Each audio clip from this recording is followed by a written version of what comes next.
So hello students. तो आज हम लोग एटॉमिक स्ट्रक्चर का थर्ड लेक्चर करने वाले हैं। लास्ट टाइम हमने रदरफोर्ड का अल्फा रे स्कैटरिंग एक्सपेरिमेंट पढ़ा था। आज थोड़ा सा आगे चलते हैं, थोड़ा रदरफोर्ड के मॉडल ऑफ एटम, जिसको हम लोग न्यूक्लियर मॉडल ऑफ एटम भी बोलते हैं, वो थोड़ा डिस्कस करेंगे। थोड़ा इलेक्ट्रोमैग्नेटिक वेव्स के बारे में या रेडिएंट एनर्जी के बारे में डिस्कस करेंगे। ठीक है, देखते हैं प्लैंक्स क्वांटम थ्योरी के बारे में डिस्कस करेंगे, देखते हैं। तो आगे इसको बढ़ाते हैं। बात ये था 1932 का टाइम था। कौन सा टाइम था? 1932। एक साइंटिस्ट था जिसका नाम था क्या? James Chadwick. क्या नाम था?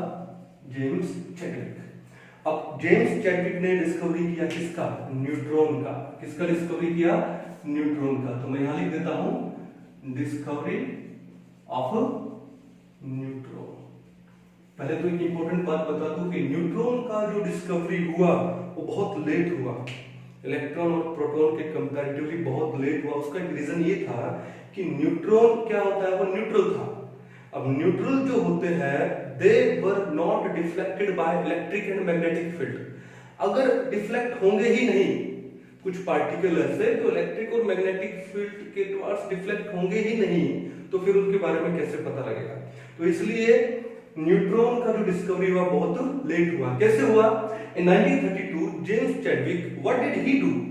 ही bombarded beryllium with a stream of alpha particles. मैं दोबारा से बोल रहा हूं कि James Chadwick in 1932 he bombarded beryllium with a stream of alpha particles. क्या रिएक्शन आता है वो रिएक्शन हम लोग पढ़ते हैं।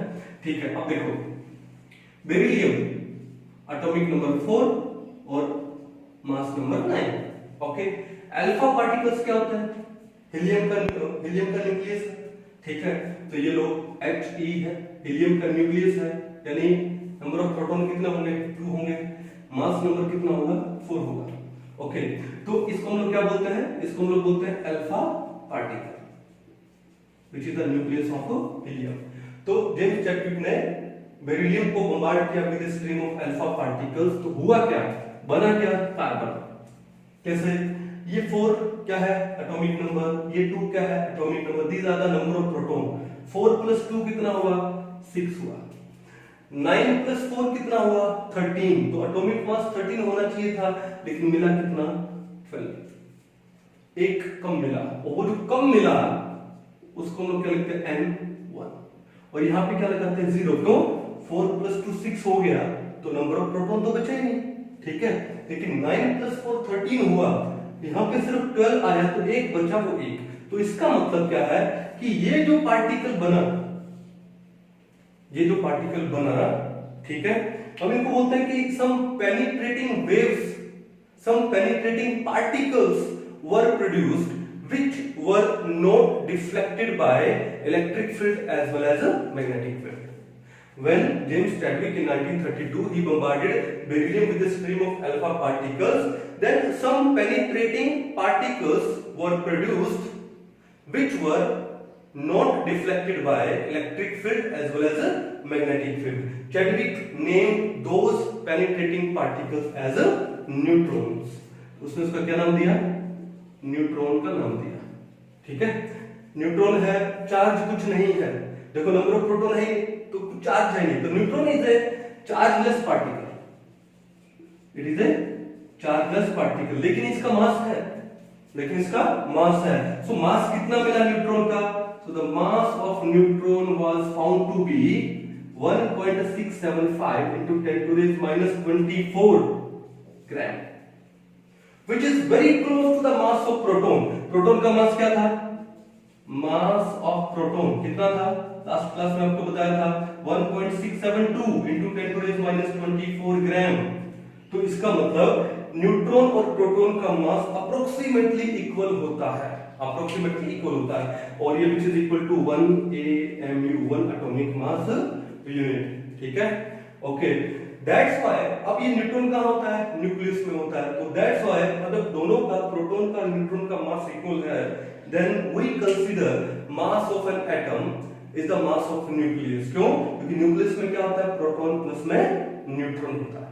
क्लियर है? अब इलेक्ट्रॉन का मास तो बहुत कम है इनके कंपैरेटिवली, दैट्स व्हाई हम लोग इलेक्ट्रॉन का मास कंसीडर नहीं करते द मास ऑफ एटम। तो ऐसे डिस्कवरी हुआ किसका? न्यूट्रॉन का। चलो तो इसको अच्छे से उतार लीजिए, ठीक है। सबसे लेट में डिस्कवरी हुआ क्योंकि चार्जलेस था, और चार्जलेस की वजह से डिफ्लेक्ट नहीं हो रहा था इलेक्ट्रिक और मैग्नेटिक फील्ड के टुवर्ड्स, तो इस वजह से इसका डिस्कवरी बाद में हुआ। कौन सी रिएक्शन के? इस रिएक्शन की। कई बार एग्जाम में ये रिएक्शन पूछ ली जाती है, 3-4 रिएक्शन दी जाती है, फिर पूछा था in which of the following reaction neutron was discovered. अच्छे से कर लीजिए। अल्फा पार्टिकल्स बम्बार्ड किए गए किसके ऊपर? बेरिलियम के ऊपर, तो कार्बन मिला और प्लस में क्या मिला? एक न्यूट्रॉन मिला, ठीक है। चलो अब थोड़ा सा आगे चलते हैं। आगे हम लोग पढ़ते हैं what are the applications of Rutherford atomic model. Rutherford atomic model है, उसके क्या क्या एप्लीकेशन थे, ठीक है। तो थोड़ा सा ब्रीफ में हम लोग डिस्कस कर लेते हैं। क्या बोला हम लोगों ने? Applications of Rutherford atomic model. अब देखो पहली बात तो रदरफोर्ड ने किसका डिस्कवरी किया? अल्फा रे स्कैटरिंग एक्सपेरिमेंट से न्यूक्लियस का डिस्कवरी किया। तो उसका जो मॉडल था वो न्यूक्लियस के ऊपर बेस्ड था पहले, तो इसलिए रदरफोर्ड के एटॉमिक मॉडल को हम लोग न्यूक्लियर एटॉमिक मॉडल भी बोलते हैं। रदरफोर्ड के एटॉमिक मॉडल को हम लोग क्या बोलते हैं? न्यूक्लियर एटॉमिक मॉडल भी बोलते हैं। क्लियर है? अब कुछ एक पॉइंट्स हैं। क्या पॉइंट्स हैं? कहते हैं कि एक एटम में एक न्यूक्लियस होता है and the total positive charge, what is a nucleus? A nucleus is a heavy positively charged body inside an atom. The total positive charge is in the nucleus, और न्यूक्लियस के proton के और positive charge किसका होगा? Proton का होगा, ठीक है। और प्रोटॉन के साथ साथ क्या है? न्यूट्रॉन भी है। न्यूट्रॉन पे तो कोई चार्ज नहीं है, तो उसने बोला कि जो न्यूक्लियस है, ठीक है, वो पॉजिटिवली चार्ज बॉडी है ड्यू टू प्रोटॉन्स। ओके, तो इसमें क्या क्या है? इसमें है प्रोटॉन्स प्लस में न्यूट्रॉन्स। इन प्रोटॉन और न्यूट्रॉन को कलेक्टिवली हम लोग क्या बोलते हैं? They are collectively known as nucleons. They are collectively, which proton and neutrons are collectively known as nucleons। क्यों? क्योंकि वो न्यूक्लियस में होता है। क्लियर बात है? अब दूसरी बात देखो, ये मान लो न्यूक्लियस है, टोटल पॉजिटिव चार्ज यानी proton is inside the nucleus, neutron पे चार्ज होता नहीं। अब इस न्यूक्लियस के अराउंड इलेक्ट्रॉन रिवॉल्व करता है। इस न्यूक्लियस के अराउंड इलेक्ट्रॉन क्या करता है? रिवॉल्व करता है। मैं एक ऐसे इलेक्ट्रॉन दिखा रहा हूं। अब देखो एक एटम का मास तो आता है न्यूक्लियस में, इसको लिख देता हूं न्यूक्लियस। तो रदरफोर्ड ने क्या बोला? That the nucleus is responsible for the mass of an atom. एक एटम का मास कौन बनाता है? मास ऑफ एन एटम कौन बनाता है? न्यूक्लियस। क्लियर है? दूसरी बात, इस न्यूक्लियस के बाहर जितना भी एरिया है, जो भी रीजन है, न्यूक्लियस के बाहर जो भी एरिया है उसको हम लोग क्या बोलते हैं? Extra nuclear part. क्या बोलते हैं उसको हम लोग?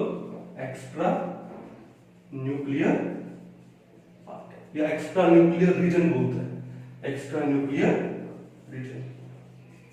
अब इस एक्स्ट्रा न्यूक्लियर रीजन में कौन होता है? इलेक्ट्रॉन होता है। और वो जो एक्स्ट्रा न्यूक्लियर रीजन है that is responsible for the volume of an atom। क्या लिखा हम लोगों ने? एक्स्ट्रा न्यूक्लियर रीजन और you can say part is responsible for the volume of an atom। तो एक एटम का मास कौन बनाएगा? न्यूक्लियस बनाएगा। एक एटम का वॉल्यूम कौन बनाएगा? एक्स्ट्रा न्यूक्लियर पार्ट या एक्स्ट्रा न्यूक्लियर रीजन बनाएगा, जहां पे इलेक्ट्रॉन क्या करता है? रिवॉल्व करता है। तो ये बात उसने बोली, ठीक है। 2 पॉइंट हो गए। तीसरे पॉइंट पे आते हैं कि एक न्यूक्लियस का जो डायामीटर होता है वो पूरे एटम के डायामीटर के comparatively, the diameter of the nucleus as compare to the diameter of an atom बहुत ही कम होता है। कैसे कम होता है ये हम लोग स्टडी करते हैं। मैं इसको मिटा रहा हूं, आप उतार लीजिएगा अच्छे से। क्या बोला कि number 3, the diameter of nucleus is in the range of 10 raised to power minus 12 to 10 raised to power minus 13 centimetre. क्या बोला उसने कि न्यूक्लियस का जो डायमीटर है वो 10 raised to power minus 12 to 10 raised to power minus 13 centimetre. हम एक बार 10 raised to power minus 13 centimetre या फिर मैं बोलूं 10 raised to power minus 15 metre consider कर लेते हैं, वो रेंज ले लेते हैं, ठीक है। और उसने बोला कि जो डायमीटर है, डायमीटर ऑफ एन एटम वो कितना होता है 10 raised to power minus 8 metre, और you can say 10 raised to power minus 10 raised to power minus 8 centimetre, और you can say 10 raised to power minus 10 metre, इस रेंज का होता है, ठीक है। इसको मैं लिख दूं d of n यानी डायमीटर ऑफ न्यूक्लियस, ये हो गया d of a। ना मैं देखना चाहता हूं कि एक एटम का डायमीटर न्यूक्लियस के डायमीटर से कितना ज्यादा है, 10 raised to power 5 टाइम्स ज्यादा है। क्या बोला मैंने, diameter of an atom is 10 raised to power 5 times bigger than diameter of a nucleus। कैसे निकाल लेते हैं, देखो कि dA अपॉन में dN, diameter of atom upon diameter of nucleus. मैं सेंटीमीटर में ले सकता हूं, आप मीटर में भी ले सकते हो। जैसे सेंटीमीटर में लिया 10 raised to power minus 13 centimetre है एटम का, एटम का कितना है 10 raised to power minus 8 है, और न्यूक्लियस का कितना है 10 raised to power minus 13 centimetre है। तो सेंटीमीटर से सेंटीमीटर कैंसिल आउट हो गया, ये माइनस 13 ऊपर जाके कितना हो गया प्लस 13, कितना है आपके पास 10 raised to power minus 18 minus 8 plus 13, कितना हो गया ये 10 raised to power 5, ठीक है। अब जो dn है जो कि डिनोमिनेटर में है उसको ऊपर ले जाओ तो क्या जाएगा, dA is equal to 10 raised to power 5 into dn। Means एक बात पता लगी कि diameter of an atom is 1 lakh times greater than that of diameter of nucleus, यानी न्यूक्लियस के डायमीटर से 1 लाख टाइम ज्यादा है डायमीटर किसका, एटम का। अभी अगर मैं इसको रेडियस में कंसीडर करूं, रेडियस में, तो हमको पता है डायमीटर रेडियस में क्या रिलेशन होता है कि diameter is equal to 2r। तो एक काम करो, अगर मैं इसको ये लिख दूं, dA को लिख दूं मैं 2 into में RA अपॉन में dN को भी क्या लिख दूं 2 into में RN, यही कहानी आ जाएगी, कितना जाएगा 10 raised to power 5, वही सेम कहानी, 2 से 2 कैंसिल आउट हुआ, क्या मिला आपको मिला RA is equal to 10 raised to power 5 into में RN। इसका मतलब वही कहानी है कि the radius of an atom is 10 raised to power 5 times greater than that of radius of a nucleus। तो एक चीज हमको यहां से पता लगी, ठीक है। ये डायमीटर का है, आई होप अच्छे से समझ आया होगा, फिर भी एक बार देख लीजिए, लिख लीजिए। अब मैं आगे चलता हूं, नंबर 4 वॉल्यूम निकालते हैं हम लोग, और वॉल्यूम निकालने से पहले थोड़ा रेडियस की बात और कर लेते हैं। तो नंबर 4 क्या बोला उसने कि रेडियस ऑफ न्यूक्लियस, न्यूक्लियस का जो रेडियस है it is directly proportional to a, what is a atomic mass, mass number, और मास नंबर बोलूं तो मैं न्यूक्लियस बोल दूं, एटॉमिक मास क्या होता है, ए क्या होता है एटॉमिक मास, एटॉमिक मास क्या होता है नंबर ऑफ प्रोटॉन प्लस में न्यूट्रॉन। और अभी थोड़ी देर पहले बताया कि प्रोटॉन और न्यूट्रॉन को कलेक्टिवली हम लोग क्या बोल देते हैं, न्यूक्लियस बोल देते हैं। तो मैं ए लिखूं यानी मैं न्यूक्लियस लिख रहा हूं, एक ही बात है। तो उसने क्या बोला that the radius of nucleus is directly proportional to number of nucleons का क्यूब रूट 1/3। आप इसको ऐसे लिख सकते हो या फिर आप इसको 3a ऐसे भी लिख सकते हो, एक ही बात, ठीक है, कि the radius of nucleus is directly proportional to cube root of atomic mass और number of nucleons. Number of nucleon क्या होता है प्रोटॉन प्लस में न्यूट्रॉन। अब देखो इसको आगे सॉल्व करते हैं कि Rn अब डायरेक्टली प्रोपोर्शनल है तो क्या करेंगे, एक प्रोपोर्शनलिटी कांस्टेंट लगाएंगे, क्या आता है वो R नॉट आता है, ठीक है, इनटू में क्या हो गया a पावर 1/3। अब ये जो R नॉट क्या है यहां पर, where r naught is a constant, एक कांस्टेंट है और इस कांस्टेंट की वैल्यू कितनी है, ये आती है 1.33 into 10 to the power minus 13। कितना आता है 1.33 into 10 to the minus 13। तो आपके पास ये जो Rn आ गया, Rn कितना आ गया, R नॉट कितना है 1.33 into 10 to the minus 13 into a raised to power 1/3। अब जो एटॉमिक मास हर एटम का क्या होगा, डिफरेंट डिफरेंट होगा, तो डिफरेंट डिफरेंट होगा तो उस हिसाब से उसका क्या जाएगा, रेडियस आ जाएगा। तो एक बात उसने ये बोली, अच्छे से उतार लेके इसको भी।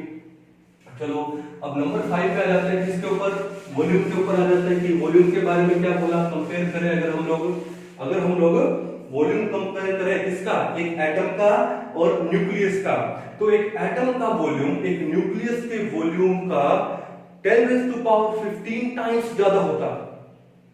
The volume of an atom is 10 raised to power 15 times greater than that of volume of a nucleus। कैसे निकालते हैं देखो, ठीक है। अब एक एटम को हम लोग कंसीडर करते हैं एज ए स्फीयर और स्फीयर का वॉल्यूम क्या होता है 4/3 पाई आर क्यूब। तो देखो वॉल्यूम ऑफ एन एटम, ठीक है, ओके। इसको मैं क्या लिख दूं, V A लिख दूं, कितना हो गया 4/3 pi r a, 4/3 pi r cube. ये बात क्लियर है, ओके। इसी तरह वॉल्यूम ऑफ न्यूक्लियस Vn कितना हो गया 4/3 pi are N cube. Compare करें तो क्या लिखे हम लोग Va/Vn कितना आएगा, अब देखो ये भी डिवाइड हो जाएंगे, 4/3 पाई से 4/3 पाई कैंसिल आउट हो जाएगा, पीछे क्या बचा, आपके पास बचा RA cube upon RN cube या फिर RA अपॉन RN का होल क्यूब बचा आपके पास। अब देखो RA कितना आया था आपके पास, वही जो डायमीटर का था, या इसको होल क्यूब कर दो पहले, ले लो RA upon RN whole cube, वो तो डायमीटर का आ गया। तो डायमीटर का कितना आया था आपके पास, RA/RN अभी लास्ट टाइम क्या था, कितना था 10 raised to power 5। तो ये चीज आपके पास आ गई कितनी 10 raised to power 5, उसका क्यूब कितना आ गया 10 raised to power 15। Means VA is equal to, अब ये डिनोमिनेटर को ऊपर ले जाओ, कितना जाएगा 10 raised to power 15 into Vn, that the volume of an atom is 10 raised to power 15 times greater than that of volume of a nucleus। तो एक चीज यहां से पता लगी हमको, ठीक है।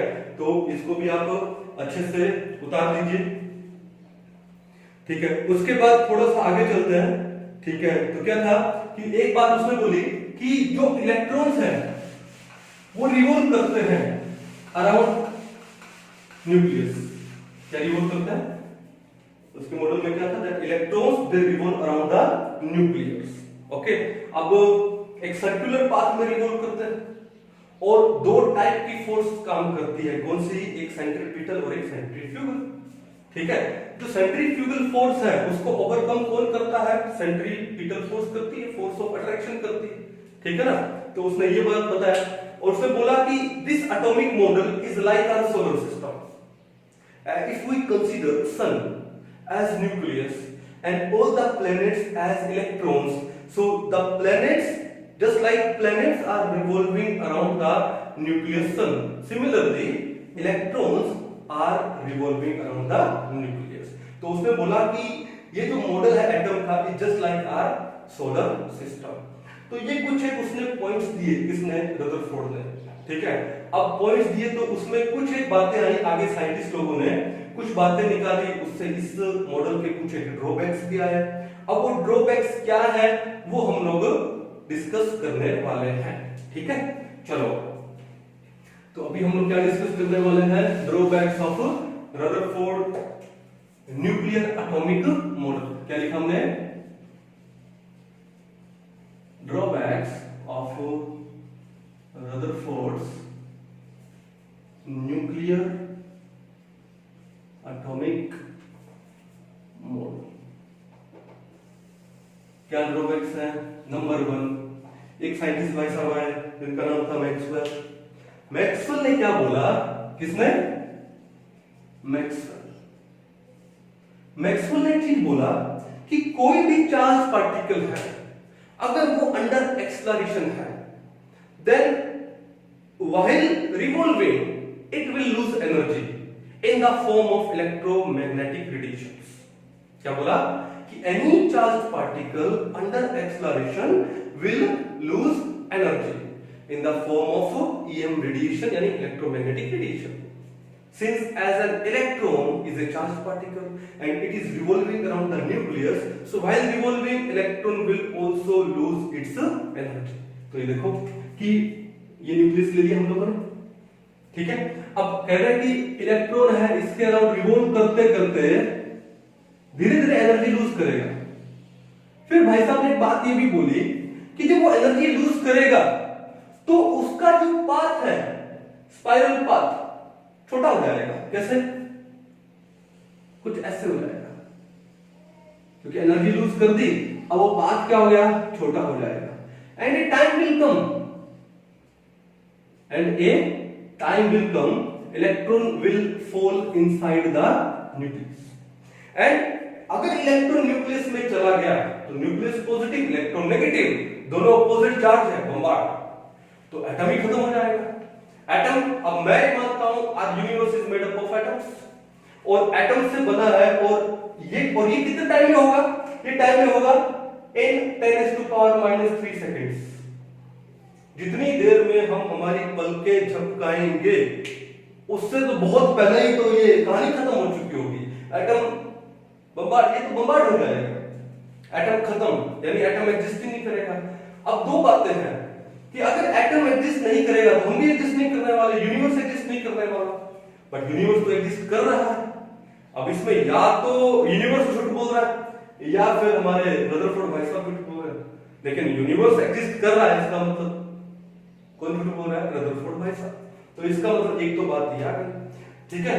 दोबारा से बोल देता हूं कि according to Maxwell any charge particle which is under acceleration, जैसे इलेक्ट्रॉन चार्ज पार्टिकल है, अंडर एक्सेलरेशन है यानी मोशन में है, it will lose its energy while revolving around the nucleus.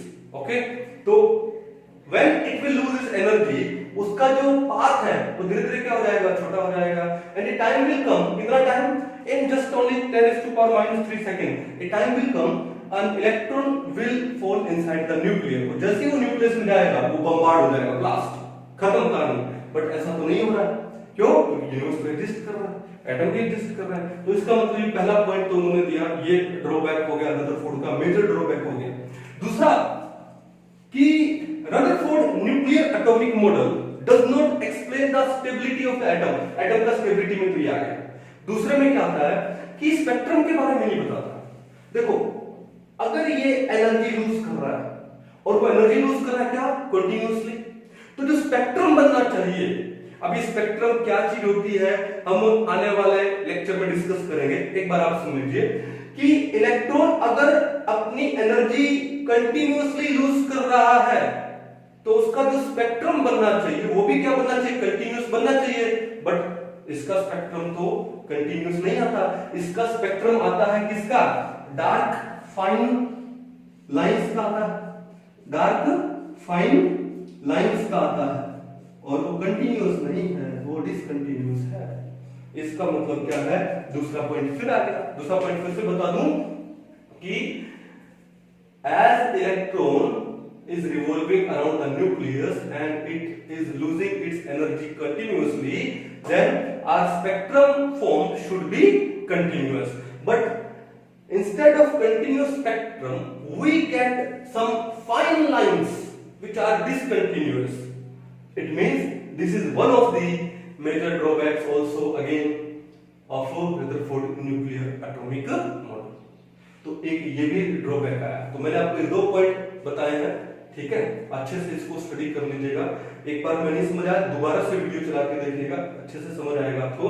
अब थोड़ा सा आगे चलते हैं हम लोग। आगे क्या चलते हैं हम लोग? थोड़ा सा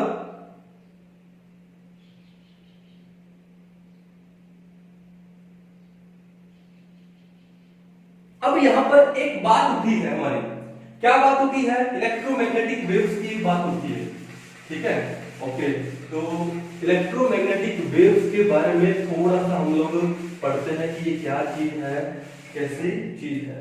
ठीक है, तो देखो मैं क्या लिखने जा रहा हूं, इलेक्ट्रोमैग्नेटिक वेव थ्योरी, किसके, या फिर ईएम वेव थ्योरी भी बोल सकता हूं, या फिर एक नाम और भी दिया इसको, क्या, रेडिएंट एनर्जी। क्या नाम दिया इसको, रेडिएंट एनर्जी। अब ये इलेक्ट्रोमैग्नेटिक वेव्स क्या होती है, ठीक है, देखो, the energy which is transmitted from one body to another body, एक बॉडी से दूसरी बॉडी में जो एनर्जी ट्रांसमिट होती है उसको हम लोग क्या बोलते हैं, इलेक्ट्रोमैग्नेटिक वेव बोलते हैं, या इलेक्ट्रोमैग्नेटिक रेडिएशन बोलते हैं, या फिर इसको हम लोग रेडिएंट एनर्जी बोलते हैं। अब वो जो इलेक्ट्रोमैग्नेटिक वेव है, it is associated both with electric field as well as magnetic field. जैसे नेम में इंडिकेट कर रहा है इलेक्ट्रोमैग्नेटिक, यानी इलेक्ट्रिक फील्ड के साथ भी एसोसिएटेड है और मैग्नेटिक फील्ड के साथ भी एसोसिएटेड है, and they travel at right angle to both of them. They travel at the right angle, they propagate at right angle to electric field as well as magnetic field. तो ये है तुम्हारा electromagnetic wave के बारे में थोड़ा सा। अब थोड़ा सा और डिस्कस करते हैं इसको, कि जैसे मान लो एक चीज आती है, उसको हम लोग क्या बोलते हैं, वेवलेंथ। क्या बोलते हैं, वेवलेंथ। इसको हम लोग सिंबल क्या है इसका, लैम्डा, स्पेलिंग लिख देता हूं मैं, LAMBDA, लैम्डा। क्या है, लैम्डा। ओके, अब ये वेवलेंथ रटने की कोई जरूरत नहीं है, हेडिंग खुद बता रही है, what is wavelength, it is the length of a wave. क्या है, लेंथ ऑफ ए वेव। एक छोटा सा डायग्राम बनाते हैं, ठीक है, यहां पे वेव क्या कर रही है, वाइब्रेट कर रही है, ओके, और यहां पे वेव क्या कर रही है, प्रोपेगेट कर रही है, प्रोपेगेशन ऑफ वेव, ठीक है। अब हुआ क्या,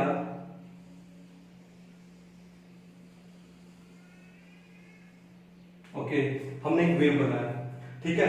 अब देखो वेव में क्या चीज होती है, आपने देखा कि जो पीक है, ये इसको पीक बोलते हैं, ओके, ये नीचे से है, इस पीक को हम लोग बोलते हैं क्रेस्ट।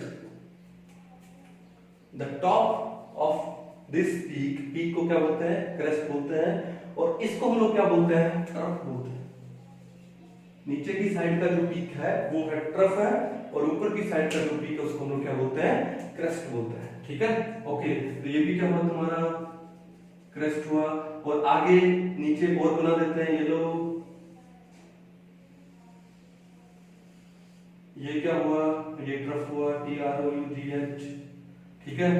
अब ये क्या बोलते हैं, वेवलेंथ क्या होती है, length of a wave means the distance between two successive crests or two successive troughs. The distance between two successive crests or two successive troughs. उसको हम लोग क्या बोलते हैं, लैम्डा बोलते हैं, वेवलेंथ बोलते हैं, ठीक है। अब क्या है, it is the distance between two successive crests और two successive troughs। Okay, symbol क्या है उसका, लैम्डा है, इसके यूनिट्स क्या हो जाएंगे, यूनिट्स क्या हो जाएंगे, ठीक है, सेंटीमीटर, मीटर, या फिर एंगस्ट्रॉम।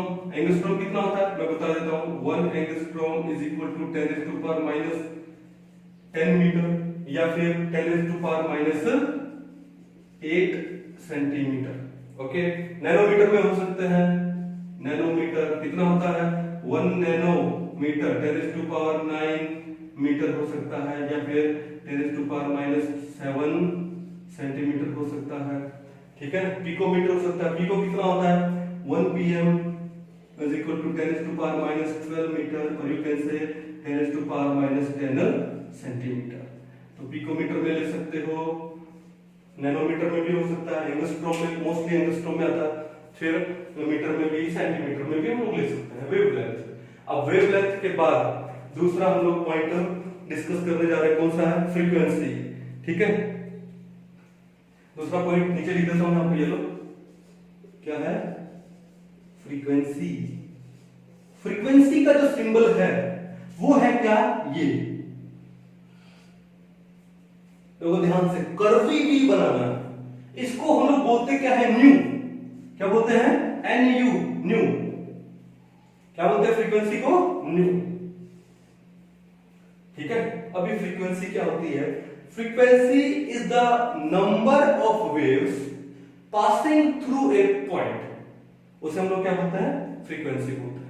ठीक है, number of waves passing through a point, क्या लिखा हमने, it is the number of waves passing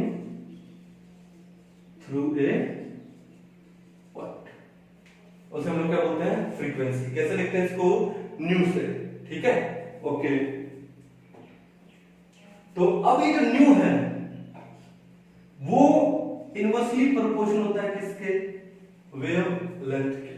किसके इनवर्सली प्रोपोर्शनल होता है, वेव लेंथ के।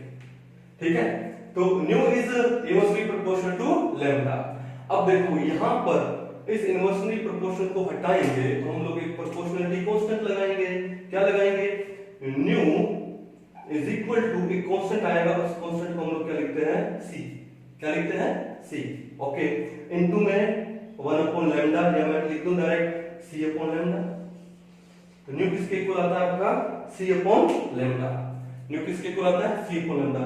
तो फ्रीक्वेंसी क्या होती है, it is the number of waves passing through a point, उसे हम लोग क्या बोलते हैं, फ्रीक्वेंसी। अब इस फ्रीक्वेंसी के आपको अगर यूनिट लेने हैं, क्या लेने हैं आपको, यूनिट्स। तो देखो ध्यान से, क्या है ये, 1 अपॉन लैम्डा। सी को हम लोग यहाँ पे क्या बोलते हैं, सी के वेलोसिटी ऑफ लाइट बोलते हैं हम लोग यहाँ पे। ठीक है, और वेलोसिटी यहाँ पे इसके यूनिट्स क्या होंगे, मीटर पर सेकेंड। क्या होंगे, मीटर पर सेकेंड। तो देखो सी के यूनिट होंगे मीटर पर सेकेंड या metre second inverse, upon lambda wavelength है, अगर ये मीटर में लिया है तो ये भी मीटर में लेना पड़ेगा। मीटर से मीटर कैंसिल आउट हो जाएगा, तो यूनिट्स क्या आ गया आपके, सेकेंड इनवर्स। यूनिट्स क्या आ गए, सेकेंड इनवर्स। क्लियर बात है। अब सेकेंड इनवर्स भी यूनिट हो सकते हैं, उसके बाद आप इसके मिनट इनवर्स में भी ले सकते हो, या इसके यूनिट और होते हैं क्या, हर्ट्ज। क्या यूनिट होता है, हर्ट्ज। तो 1 hertz equal to 1 second inverse या 1 पर सेकेंड। 1 हर्ट्ज, हर्ट्ज किसके यूनिट है, फ्रीक्वेंसी के।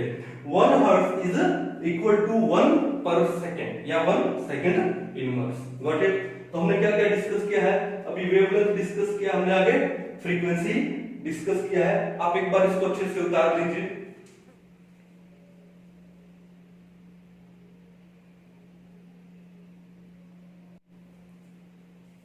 चलो और आगे चलते हैं। अभी एक चीज यहां से देखो क्या है, फ्रीक्वेंसी के एक यूनिट और कौन सा है, पर सेकेंड, यानी 1 अपॉन सेकेंड। अब सेकेंड किसके यूनिट होते हैं, टाइम के। तो यहां पर एक डेफिनेशन और भी हो सकती है कि फ्रीक्वेंसी क्या है, is number of waves passing through a point in 1 second. Passing through a point in 1 second. तो यहां पर passing through a point in 1 second, ये भी आप लिख सकते हो कि 1 सेकंड में एक पॉइंट से जितनी ज्यादा वेव्स पास करेगी उतना ही फ्रीक्वेंसी ज्यादा होगा। जैसे मान लो कि 1 सेकंड में एक पर्टिकुलर पॉइंट ए था, 1 सेकंड में एक पर्टिकुलर पॉइंट क्या था, ए, वहां से 100 वेव्स पास कर रही है, और इसी पर्टिकुलर पॉइंट से 1 सेकंड में दूसरी कोई वेव है वो 50 वेव पास कर रही है, तो किसका फ्रीक्वेंसी ज्यादा होगा, ऑब्वियसली 100 का। Number of waves passing through a point in 1 second, क्या बोलते हैं इसे, फ्रीक्वेंसी। तो अब यहां पर जैसे यूनिट क्या है इसके, पर सेकंड आए, तो एक चीज और भी हो गई कि जो न्यू है it is also equal to 1 upon T. क्यों, यूनिट क्या है, सेकंड इनवर्स है, यानी 1 upon second. 1 upon second, second is the unit of time, तो टाइम के लिए मैंने लगा दिया टी। तो हमारे पास एक फॉर्मूला और आ गया कि nu is equal to 1 upon time period. Nu is equal to 1 upon time period. अच्छे से आप इसको उतार लीजिए, उसके बाद थोड़ा सा आगे चलते हैं।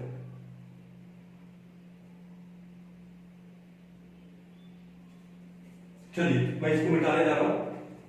नंबर 3 आगे हेडिंग बना लीजिए आप लोग। क्या क्या बनाएंगे? वेलोसिटी। नंबर 3 क्या बनाएंगे? वेलोसिटी। ठीक है, ओके। मैं इसको एक बार यहाँ पे सी लिख रहा हूं। क्यों मैं सी लिख रहा हूं? क्योंकि हम लोग डिस्कस कर रहे हैं किसके बारे में? इलेक्ट्रोमैग्नेटिक वेव्स के बारे में।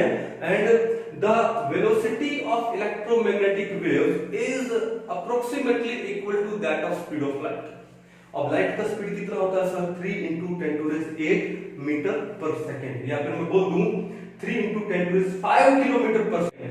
मींस लाइट एक मिनट में, एक सेकंड में 3 लाख किलोमीटर का डिस्टेंस ट्रेवल करती है। यानी एक सेकंड में 3 लाख किलोमीटर, बहुत ज्यादा डिस्टेंस हो गया। ठीक है, आपने लाइट ईयर के बारे में सुना होगा। लाइट ईयर क्या होता है कि 1 ईयर में लाइट जितना डिस्टेंस ट्रेवल करती है उसे हम लोग बोलते हैं लाइट ईयर। अब 1 लाइट ईयर में कितना डिस्टेंस होगा तो आप निकाल सकते हो। क्या बोला मैंने? 1 light year. Okay, 1 light year क्या होता है कि 1 ईयर में लाइट जितना डिस्टेंस ट्रेवल करती है, the distance travelled by light in 1 year is known as 1 light year. तो कैसे निकालेंगे कि हमको पता है कि लाइट एक सेकंड में 3 लाख किलोमीटर डिस्टेंस ट्रेवल करती है। अब हमको करना कुछ नहीं है, 1 ईयर में सेकंड निकालना है। तो 1 ईयर में डेज कितने होते हैं? 365 डेज होते हैं। ओके, एक डे में आवर कितने होते हैं? 24 होते हैं। एक आवर में मिनट कितने होते हैं? 60 होते हैं। एक मिनट में सेकंड कितने होते हैं? 60 होते हैं। तो हमारे पास इतने क्या आ गए? सेकंड्स आ गए। किसके? 1 ईयर के। और एक सेकंड में लाइट कितना डिस्टेंस ट्रेवल करती है? 3 × 10⁵ क्या किलोमीटर। अब इसको आप कैलकुलेट कर लो तो आपका क्या आ जाएगा? 1 लाइट ईयर आ जाएगा। वो डिस्टेंस आ जाएगा किलोमीटर में, क्योंकि बहुत ही ज्यादा है। ठीक है, तो हमने क्या बोला? तो distance travelled by light in 1 year is known as 1 light year. लेकिन हम लोग यहाँ पे लाइट के बारे में नहीं, हम लोग इलेक्ट्रोमैग्नेटिक वेव्स के बारे में। और इलेक्ट्रोमैग्नेटिक वेव्स का जो वेलोसिटी है that is considered to be equal of velocity of light. तो वेलोसिटी क्या होती है? The distance travelled by wave, the velocity. वैसे आप वेलोसिटी का फॉर्मूला क्या होता है? ठीक है, क्या होता है? Displacement upon time. ठीक है, तो क्या बोला अब यहां पे? और स्पीड का फॉर्मूला क्या होता है? Distance upon time. एक बार मैं वो फिजिक्स में नहीं जा रहा हूं, वेक्टर क्वांटिटी, स्केलर क्वांटिटी नहीं जा रहा हूं, नॉर्मल क्वांटिटी। तो वेलोसिटी क्या है? Distance upon time. डिस्टेंस क्या है? लेंथ। लेंथ किसकी लेंगे यहाँ पे? वेव लेंथ, यानी लैम्डा लेंगे। तो देखो, तो यहाँ पे मैं लिख दूं c इक्वल टू लेंथ क्या हो जाएगा? लैम्डा। तो वेलोसिटी क्या? Distance upon time. तो पूरा लिख देता हूं, velocity is equal to distance upon time period, time. अब डिस्टेंस यहाँ पे वेलोसिटी क्या ले रहे हो? c। डिस्टेंस किसका? वेव का। Length of a wave lambda. Time period क्या हो गया? t हो गया। ओके, अगर मैं t को 1 सेकंड ले लूं, if t equal to 1 second, तो c किसके इक्वल हो गया? लैम्डा। ओके, तो what is velocity? Velocity is the distance covered by a wave in 1 second. What is velocity? It is the distance covered by a wave in 1 second. ये बात clear हो गई? कोई issue नहीं है। ठीक है, तो ये आ गया हमारे पास distance covered by a wave in 1 second. इसको थोड़ा सा इलैबोरेट करते हैं आगे। c equal to lambda by T. By T को मैं लिख देता हूं 1 बाय टी, और 1 बाय टी हमारा यहां पे क्या है? न्यू। ठीक है, तो आपके पास क्या आ गया? लैम्डा इनटू में न्यू, इनटू न्यू क्या आ गया? c equal to nu lambda. c equal to nu lambda. तो न्यू किसके इक्वल आ जाएगा? ये लैम्डा यहां चला जाएगा, तो आपके पास आ गया nu is equal to c upon lambda. एक नया फॉर्मूला और आ गया किसका? ये देखो, हमने यहां भी लिखा था nu equal to c upon lambda. कोई आपसे पूछे कि सर ये nu equal to c upon lambda कहां से आया? यहां से आया। इसको वेलोसिटी वाले फॉर्मूला से भी बता सकते हो, कोई इशू नहीं है। ठीक है ना? ओके, तो इसको भी उतार लीजिए। What is velocity? It is the distance travelled bye a wave in 1 second. Okay, अगर टाइम को 1 सेकंड ले लो तो c किसके इक्वल हो जाएगा, डिस्टेंस ट्रेवल यानी वेवलेंथ के इक्वल हो जाएगा। और अगर आप 1/t जो यहां से हमने लिया है 1/t, इसको मैं किस में लिख सकता हूं, न्यू में लिख सकता हूं, तो c आ जाएगा लैम्डा इनटू न्यू। न्यू को यहां छोड़ दो, लैम्डा को यहां नीचे ले जाओ, तो न्यू क्या आ जाएगा, c अपॉन लैम्डा। एक नया फार्मूला ये भी हो गया यहां से। तो हमने तीन चीजें डिस्कस की, अभी क्या वेलोसिटी। अब थोड़ा सा आगे चलते हैं, आगे क्या करें, ठीक है। अब हम लेते हैं क्या अगला, वेव नंबर 4। क्या ले यहां पे हम लोग, वेव नंबर। अभी वेव नंबर क्या होता है, इसका सिंबल है क्या, न्यू बार। क्या सिंबल है, ये लो न्यू बार, ठीक है। तो ये न्यू बार है क्या actually wave number it is the reciprocal of lambda wavelength, it is the reciprocal of wavelength.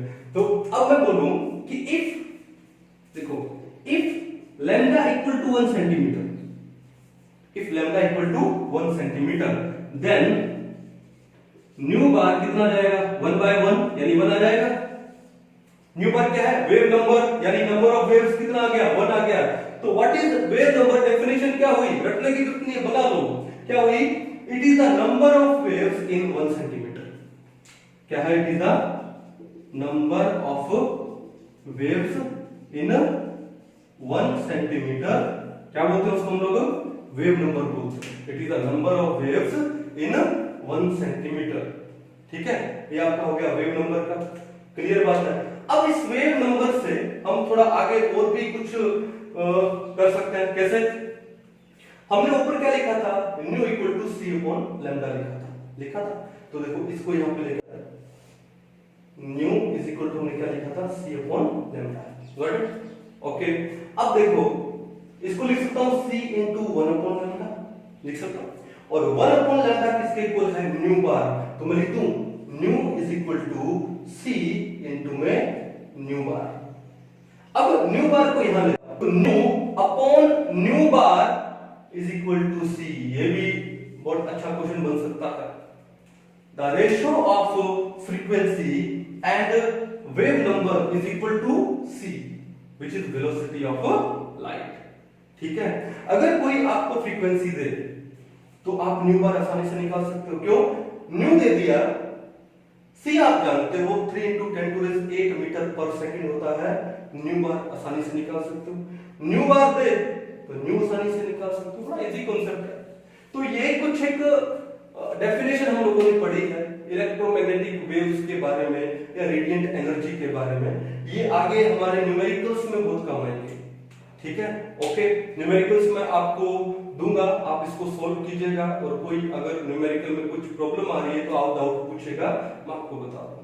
तो कुछ एक डेफिनेशन है, वेवलेंथ हुआ या फिर हमारा क्या वेलोसिटी हुआ, वेव नंबर हुआ, फ्रीक्वेंसी हुआ, ये हम लोगों ने अभी थोड़ा डिस्कस किया है। अच्छे से उतार लीजिए, अच्छे से दिमाग में उतार लीजिए, बहुत काम आने वाला आगे।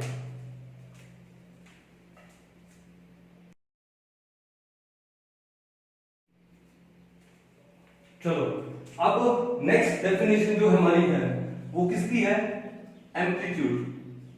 किसकी है, एम्पलीट्यूड। अब ये एम्पलीट्यूड क्या होता है सर, देखो वापिस से बनाते हैं, एक वेव बनाते हैं हम लोग। ओके, ठीक है, हमने एक वेव बनाई। ओके, छोटी बड़ी हो गई, चलो दोबारा से करेंगे।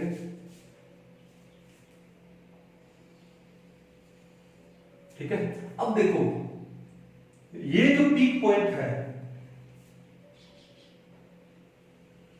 इस पीक पॉइंट को क्या बोलते हैं हम लोग, क्रेस्ट। और इसको क्या बोलते हैं हम लोग, ट्रफ। सो ये जो लेंथ है क्रेस्ट की या जो ट्रफ की जो लेंथ है, इस लेंथ को ध्यान से, ये जो लेंथ आई ये वाली और ये जो ट्रफ वाली लेंथ है ये वाली, दोनों इक्वल है। इस लेंथ को हम लोग क्या बोलते हैं, एम्पलीट्यूड बोलते हैं। इस लेंथ को हम लोग क्या बोलते हैं, amplitude. What is amplitude, the length of a crest और a trough is known as amplitude. अब देखो ये एम्पलीट्यूड बताता क्या है, ये एम्पलीट्यूड हमको बताता है brightness of a wave, intensity of a wave, कि ये एम्पलीट्यूड जितनी ज्यादा होगी, जैसे मान लो कि अगर मैं एक वेव ये बना रहा हूं, ठीक है, ये वेव मैंने बनाई, अब यहां का ये एम्पलीट्यूड ये ज्यादा है, तो इस वेव का ब्राइटनेस, इस वेव का जो इंटेंसिटी होगा वो ज्यादा होगा, इस वेव का ब्राइटनेस इसके कंपैरेटिवली थोड़ा कम होगा। एक वेव और बना देता हूं मैं, ये एम्पलीट्यूड है इतना, तो इस वेव का ब्राइटनेस और भी कम होगा। तो जो एम्पलीट्यूड है it is the height of crest और trough, it tells us about the brightness और intensity of the wave. Higher the amplitude, brighter will be the wave and higher will be the intensity। तो एक ये amplitude के बारे में आप और अच्छे से पढ़ लीजिए, ठीक है। अब उसके आगे हम लोग थोड़ा सा चलते हैं, क्या पढ़ेंगे हम लोग पढ़ेंगे Planck's quantum theory. Quantum theory के बारे में थोड़ा डिस्कस करते हैं, क्या है, क्या लिखा हम लोगों ने, प्लैंक्स क्वांटम थ्योरी, ठीक है, ये भी बड़ा इंटरेस्टिंग है। देखो प्लैंक का नाम आया है तो ऐसा लग रहा है it is the name of scientist. आगे बढ़ा है क्वांटम। अब ये क्वांटम क्या होता है, क्वांटम क्या है, ये हम लोग पढ़ने वाले हैं, ठीक है। तो एक साइंटिस्ट आया हमारे को, प्लैंक। तो प्लैंक भाई साहब ने एक चीज बोली, that the energy transmitted from one body to another body is in the form of radiation, and दो रेडिएशन कौन सी थी, इलेक्ट्रोमैग्नेटिक रेडिएशन थी, ठीक है ना। और दो एनर्जीज वो ट्रांसमिट हो रही है continuously, no they are not transmitted continuously, but they are transmitted discontinuously in the form of small packet of energy. एक बॉडी से दूसरी बॉडी में जो एनर्जी ट्रांसमिट होती है वो कंटिन्यूअस नहीं होती है, वो डिसकंटिन्यूअस होती है, और वो भी इन the form of small packets of energy. और वो जो स्मॉल पैकेट ऑफ एनर्जी है उनको हम लोग क्या बोलते हैं, क्वांटम। क्या बोलते हैं उनको हम लोग, क्वांटम। तो what is quantum, what is quantum, A quantum is a small discrete packet of energy of EM waves, electromagnetic waves, और you can say radiant energy। अगर मैं इलेक्ट्रोमैग्नेटिक वेव की जगह लाइट ले लूं, then the small packet of energy of light, उसको हम लोग क्वांटम नहीं बोलते, उसको हम लोग बोलते हैं फोटोन। क्या बोलते हैं उसे हम लोग, फोटोन। थोड़ा अच्छे से डिफरेंस देख लीजिएगा। What is photon, photon is a small packet of energy of light. जैसे सनलाइट हमारे पास आ रही है, ठीक है, तो उसका जो स्मॉल पैकेट ऑफ एनर्जी उसको हम लोग क्या बोलते हैं, फोटोन। और जो दूसरी वेव्स है हमारे पास है, जैसे गामा रेज है, रेडियो वेव्स है, माइक्रोवेव्स है, अल्ट्रावायलेट है, विजिबल है, उन वो सारी की सारी क्या इलेक्ट्रोमैग्नेटिक वेव्स हैं। तो उनके स्मॉल पैकेट ऑफ एनर्जी को हम लोग क्या बोलते हैं, क्या बोलते हैं हम लोग, क्वांटम बोलते हैं। तो मैक्सवेल ने क्या बोला, ये प्लैंक ने क्या बोला, प्लैंक ने बोला that the energy transmitted from one body to another body is not continuous but discontinuous in a small discrete packet of energy, and those packet of energies are known as quantum। But if you take light, then those small packet of energy of light are known as photons। तो पहली बात तो हमारे Planck भाई साहब ने ये चीज बोली। दूसरी बात देखो ध्यान से, उन्होंने बोला that the energy of radiation is directly proportional to frequency, कि किसी भी इलेक्ट्रोमैग्नेटिक रेडिएशन का जो एनर्जी है वो उसकी फ्रीक्वेंसी के डायरेक्टली प्रोपोर्शनल होगा। ओके, अब डायरेक्टली प्रोपोर्शनल होगा तो क्या होगा, E इज इक्वल टू, अब एक प्रोपोर्शनलिटी कांस्टेंट लगाना पड़ेगा, और वो क्या आता है हमारे पास, H, वेयर H। देखो साइंटिस्ट लोगों ने एक काम बड़ा टेढ़ा किया। टेढ़ा क्या, उन्होंने कोई भी फॉर्मूला दिया है तो प्रोपोर्शनल के फॉर्म में दिया है, और उन्होंने एक प्रोपोर्शनैलिटी कांस्टेंट लगा दिया है, वो भी अपने नाम का। आप साइंस में, फिजिक्स में या केमिस्ट्री में मोस्टली फॉर्मूला उठा के आप देखो तो वहां पे जो भी प्रोपोर्शन होगा वो साइंटिस्ट के नेम पे होगा। जैसे इन्होंने यहाँ पे एक प्रोपोर्शनैलिटी कांस्टेंट लगा दिया, क्या h, और h को इन्होंने क्या बोल दिया, प्लैंक्स कांस्टेंट। क्या बोल दिया इन्होंने, प्लैंक्स कांस्टेंट, ताकि दुनिया उनको याद रखे। तो ये जो h का वैल्यू जो आया वो आया 6.626 into 10 to the minus 34 क्या जूल सेकेंड। क्या 6.626 into 10 to the minus 34 joule second, या you can say 6.626 into 10 to the minus 31 kilo joule second. कितना आया, किलो जूल सेकेंड। या फिर 6.626 into 10 to the minus 27 अर्ग सेकेंड। क्या, अब देखो अर्ग बड़ा हुआ या जूल बड़ा हुआ, जूल बड़ा हुआ तो देखो ध्यान से कि 1 joule is equal to 10 to the power 7 अर्ग। 1 जूल में कितने अर्ग होते हैं, 10 to the power 7 अर्ग होते हैं। तो प्लैंक भाई साहब ने क्या बोला, that the energy of an electromagnetic radiation is directly proportional to its frequency, means E is directly proportional to nu, then E is equal to h nu, where h is the proportionality constant known as Planck's constant, and its value comes out to be 6.626 into 10 to the minus 34 joule second, or you can say 6.626 into 10 to the minus 31 kilojoule second, or 6.626 into 10 to the minus 27 अर्ग second. Got it. चलो number 3, इसको उतार लीजिए एक बार आप।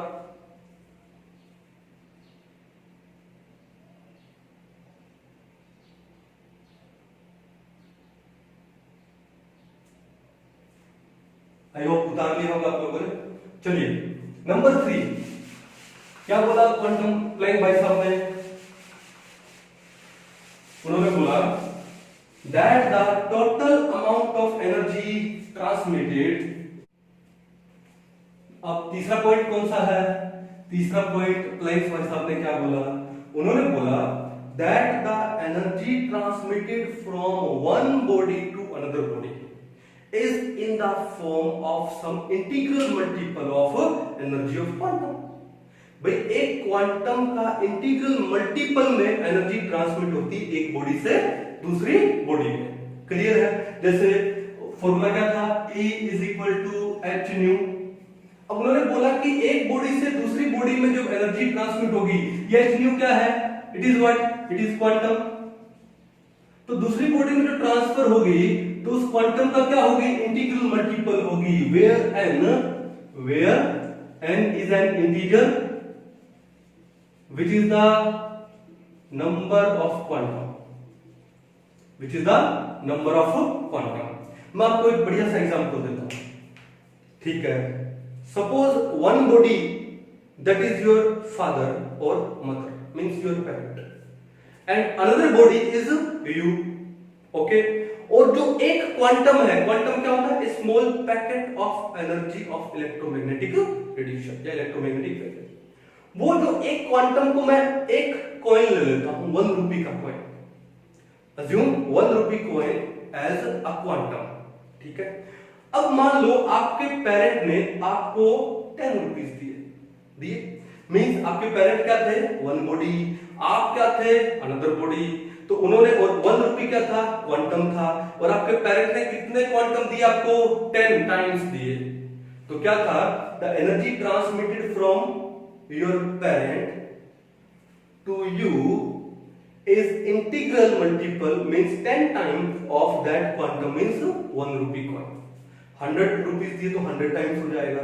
तो वही कहानी, the energy transmitted from one body to another body is the integral multiple of energy of quantum, one quantum। तो क्वांटम क्या है, h nu, एनर्जी उसका स्मॉल पैकेट ऑफ एनर्जी। तो आगे हमने किससे मल्टीप्लाई कर दिया, n, where n is an integer which is equal to number of quantum। तो आपके पास क्या आ गया, E is equal to n h nu। अब इस इक्वेशन को थोड़ा और मॉडिफाई कर सकते हैं, कैसे, फॉर न्यूमेरिकल पर्पसेस। क्या कि न्यूमेरिकल्स करेंगे तो उसको थोड़ा सा मॉडिफाई करते हैं। तो equal to n h, nu क्या होता है, c upon lambda, न्यू क्या होता है, सी अपॉन लैम्डा, थोड़ी देर पहले पढ़ा था। ओके, अब इसको क्या मैं लिख सकता हूं, NHC इनटू 1 अपॉन लैम्डा लिख सकता हूं। और 1 अपॉन लैम्डा क्या होता है, न्यू बार। 1 अपॉन लैम्डा क्या होता है, न्यू बार। ये क्या आ गया आपके पास, NHC इनटू न्यू बार यानी वेव नंबर। तो इस फॉर्मूला भी मॉडिफाई कर सकते हैं आप, इसके यहां तक भी मॉडिफाई कर सकते हो, और ये तो आपके पास है। तो प्लैंक भाई साहब ने क्या बोला, that the energy transmitted from one body to another body is some integral multiple of energy of a quantum, means E is equal to now n into h nu, where n is an integer and it is number of quantum. Okay, now this formula can be modified for some numerical purposes. For example, c can be replaced by nu can be replaced by c upon lambda. Now E is equal to n h c upon lambda. It can also be written as E equal to n hc into 1 upon lambda, and as we know 1 upon lambda is a nu bar, means wave number. So E equal to n hc nu bar also. This formula can also be represented like this. तो जैसा आपसे numerical पूछा जाए, जो चीज numerical के अंदर mention की जाए, उसी हिसाब से आप फॉर्मूला मॉडिफाई कीजिएगा और उसको सोल्व कीजिएगा। तो ये हमने कुछ प्लैंक्स क्वांटम थ्योरी के हम लोगों ने पॉइंट्स पढ़े, ठीक है। तो आई थिंक आज के लिए इतना सफिशिएंट है, बाकी नेक्स्ट टाइम हम लोग पढ़ेंगे। Thank you so much.